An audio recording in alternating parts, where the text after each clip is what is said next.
ओम श्री हरि। हिंदू धर्म में आमल की एकादशी का काफी महत्व है। इसे आंवला एकादशी या फागुन शुक्ल एकादशी के नाम से भी जानते हैं।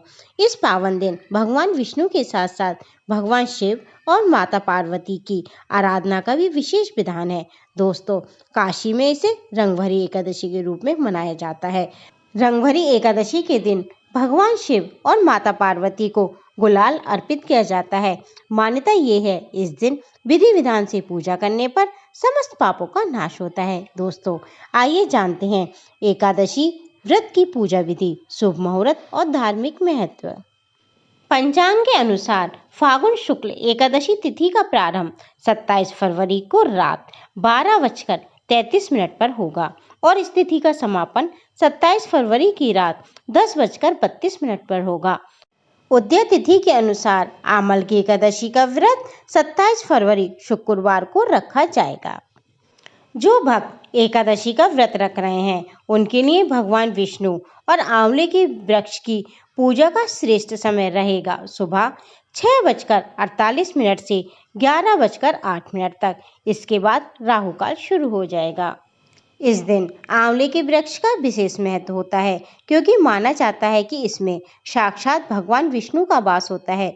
विष्णु जी को आंवले का भोग लगाना और वृक्ष के नीचे बैठकर भोजन या पूजा करना स्वास्थ्य और आध्यात्मिक दृष्टि से बहुत ही ज़्यादा श्रेष्ठ माना जाता है। दोस्तों, पौराणिक कथाओं के अनुसार आंवला एक अमृत फल है। इस दिन आपको आंवले का दान करना चाहिए और आंवले के फल का सेवन भी करना चाहिए। आंवला एकादशी के दिन आपको पूजा कुछ इस प्रकार करनी चाहिए। सबसे पहले सूर्योदय से पहले उठ जाएं, स्नान करके स्वच्छ साफ वस्त्र धारण करें। उसके बाद भगवान श्री हरि का स्मरण करते हुए हाथ में जल लेकर व्रत का संकल्प लें। भगवान विष्णु को पीले पुष्प, पुष्पमाला, पीला चंदन और ऋतुफल अर्पित करें। सात्विक पीली चीजों का भोग लगाएं और तुलसी दल अवश्य चढ़ाएं। लेकिन एक बात का ध्यान रखें कि एकादशी तिथि पर तुलसी पत्र नहीं तोड़ा जाता, तो इसे आप पहले दिन ही तोड़कर रख लें। अब श्रद्धा पूर्वक आमल की एकादशी की व्रत कथा पढ़ें अथवा सुनें और इस दिन भगवान विष्णु चालीसा और ओम नमो भगवते वासुदेवाय मंत्र का चलते फिरते उठते बैठते जाप करें।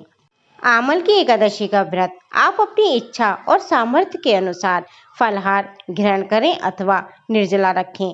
अगले दिन शुभ मुहूर्त में व्रत का विधिवत पारण करें। आंवला एकादशी के दिन आंवले के वृक्ष की विशेष पूजा की जाती है। दोस्तों, आंवले के वृक्ष के चारों ओर के स्थान को आप साफ करें और तने के पास एक सुंदर रंगोली बनाएं। रंगोली के ऊपर आप जल से भरा कलश स्थापित करें। उसमें थोड़ा सा गंगा जल अवश्य डालें। कलश के मुख पर श्रीखंड, चंदन आदि का लेप लगाएं। दोस्तों, कलश में सभी देवी देवताओं, पवित्र तीर्थों और सागरों का ध्यान करते हुए उन्हें आमंत्रित करें। कलश में सुगंधित इत्र और पंचरत्न डालें।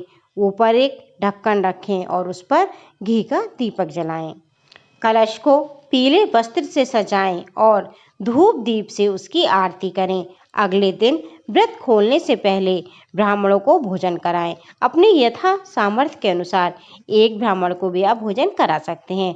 उन्हें सम्मान पूर्वक जो आपसे बन सकता है दक्षिणा दें और स्थापित कलश का दान करें। आंवला एकादशी व्रत का पारण आप करेंगे 28 फरवरी सुबह 6:47 से 9:06 के बीच में।